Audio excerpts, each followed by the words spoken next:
Apolline de Malherbe a proposé une nouvelle matinale sur RMC Découverte ce jeudi 3 septembre avec le talk Apolline Matin, arrivé le lundi 24 août en lieu et place de l'intérimaire RMC Direct. L'exode rural après un sujet présentant la volonté des Parisiens de rallier des grandes villes de province, parmi lesquelles Bordeaux et Nantes parmi les plus citées. Un auditeur prénommé Cédric a raconté pourquoi il a décidé de quitter la ville pour la campagne. Avec ma famille, on n'en pouvait plus du béton et on ne regrette pas. Au niveau du logement, c'est beaucoup plus grand, et il y a la qualité de vie. On trouve un tas de choses que l'on n'a pas en ville. Pour rien au monde, je ne retournerai vivre en ville. Avec un trait d'humour, il a toutefois demandé aux auditeurs de ne pas se précipiter en campagne sinon les gens finiront entassés.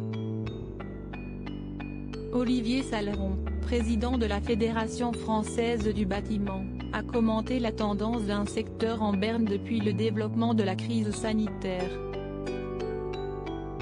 Nous avons besoin de 500 000 logements neufs par an mais pour des questions de démographie, les gens se logent dans des plus petites structures. Cette année, cela va être catastrophique et cela va pénaliser les plus modestes, les gens en mobilité. Si le bâtiment se relance, nous sommes prêts à les accueillir. Des performances totalement identiques. L'édition du mercredi 2 septembre a rassemblé 153 000 Français et 6,2% d'entre eux devant la petite lucarne, représentant une progression de 0,3 points en comparaison de la veille, dont 5,1% des 25-49 ans et 6,2% des femmes responsables des achats.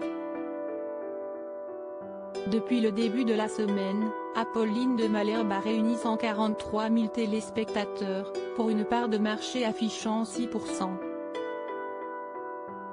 L'année dernière, au même moment, Jean-Jacques Bourdin parvenait à réunir 144 000 inconditionnels et 6% des 4 ans et plus.